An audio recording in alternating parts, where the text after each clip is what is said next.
নমস্কার বন্ধুরা, বেঙ্গলি কিচেনে সকল বন্ধুকে স্বাগত। আজকের রেসিপি দই কাতলা। একদম অনুষ্ঠান বাড়ির স্টাইলেই কিন্তু দই কাতলাটা বানাবো। অবশ্যই একটা লাইক দিয়ে কিন্তু দেখা শুরু করো। এখানে আমি নিয়েছি কাতলা মাছের পেটি দিয়েই বানাবো আজকে দই কাতলা। ভালো করে মাছগুলোকে জল দিয়ে ধুয়ে নিয়েছি। ধুয়ে তারপর এর মধ্যে দেখো লবণ আর একটু হলুদ মাখিয়ে নিচ্ছি। লবণ হলুদটা এমনভাবে মাখাতে হবে যাতে সমস্ত মাছের গায়ে খুব সুন্দরভাবে লেগে থাকে।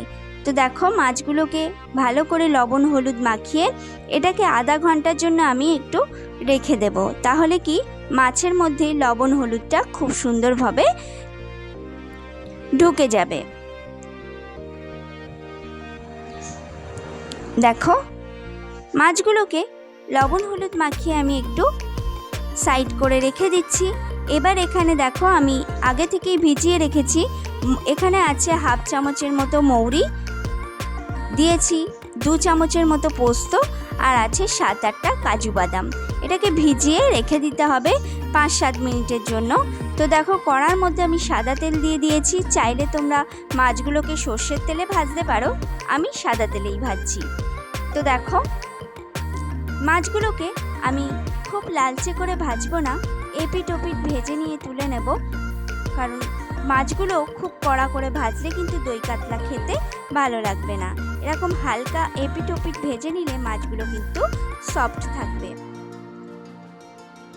এভাবেই আমি সমস্ত মাছগুলোকে ভেজে নিচ্ছি।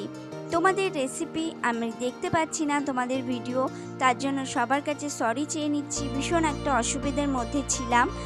আশা করছি আজকে থেকে কম বেশি সকলের ভিডিও একটু একটু দেখতে পারবো। তোমরাও আমার ভিডিওগুলো কিন্তু দেখো।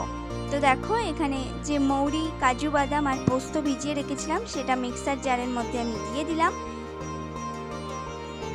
আর এখানে দেব 4 থেকে 5 চামচের মতো টক দই। আমি এখানে একটু স্কিপ করে গেছি, আমি এর মধ্যে 2টো কাঁচা লঙ্কা দিয়েছিলাম, সেটা আমি স্কিপ করে গেছি। তো অবশ্যই এর মধ্যে কিন্তু 2টো কাঁচা লঙ্কা, তোমরা যেমন ঝাল পছন্দ করো অবশ্যই সেই বুঝে কাঁচা লঙ্কাটা দিও। এখানে দেখো ছোট যে দুধের প্যাকেট 5 টাকার, সেই দুধের প্যাকেটের আমি যে দুধটা ছিল সেটাকে দিয়ে দিলাম। আর 2 টুকরো দিয়েছি পেঁয়াজ। এটাকে ভালো করে একটু বেটে নিতে হবে। তারপর এর মধ্যে যে মাছ ভাজা তেলটা ছিল তার মধ্যে দিয়ে দিয়েছি গোটা গরম মশলা আর দিয়েছি সামান্য একটু চিনি কালারের জন্য। এবার দেখো ফোড়নগুলো ভালো করে ভাজা হয়ে গেলে এর মধ্যে আমি পেঁয়াজটাকে অ্যাড করলাম। পেঁয়াজটাকে দিয়ে একটু পেঁয়াজটা নেড়েচেড়ে ভেজে নিতে হবে। দেখো নেড়েচেড়ে একটু লালচে রং ধরলেই পেঁয়াজটা, এর মধ্যে আমি আদা রসুনের পেস্টটাও অ্যাড করে দেবো। দিয়ে সুন্দর করে একটু কষিয়ে নিতে হবে। সমস্ত পুরনো বন্ধুদের অনেক অনেক ধন্যবাদ, অনেক ভালোবাসা।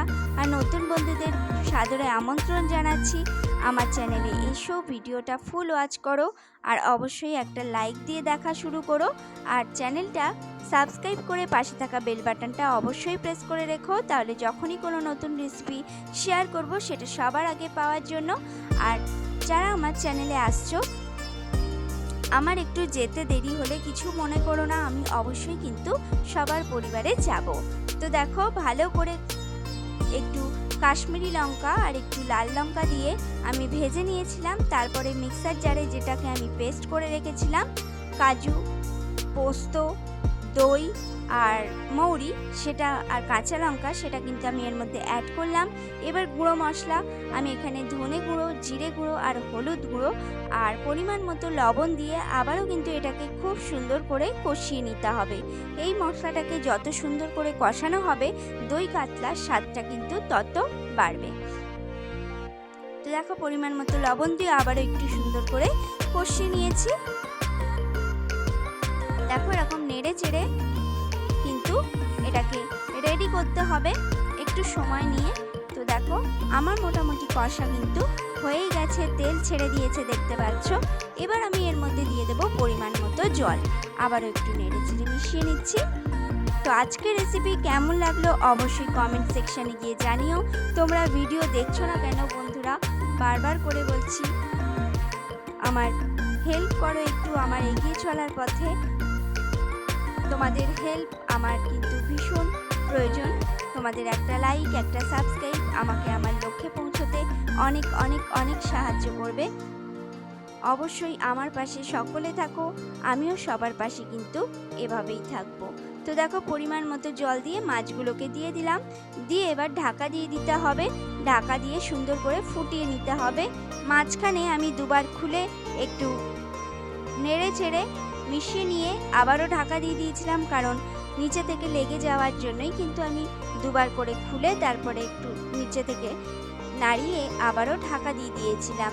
আর আবারও বলছি, আজকের রেসিপি কেমন লাগলো অবশ্যই এই গরমের মধ্যে কিন্তু একবার অন্তত এই দই কাতলা বাড়িতে বানিয়ে খাও। এর স্বাদ কিন্তু জাস্ট অসাধারণ, একদম ইউনিক, একদম অথেন্টিক।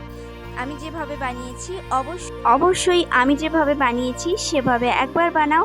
আশা করি বাড়ির লোকের সকলের পছন্দ হবে এবং তোমার প্রশংসা করবে, একদম গ্যারেন্টি। তো আজকে আসি, দেখা হবে নতুন কোনো রেসিপির সাথে, নতুন কোনো ভিডিওর সাথে। সকলের সাথে থেকো, পাশে থেকো। অবশ্যই এই গরমে সুস্থ থেকো, প্রচুর ঠান্ডা খাও। আজকে আসি, দেখা হবে নেক্সট ভিডিওতে। সকলকে অনেক অনেক ধন্যবাদ, অনেক ভালোবাসা।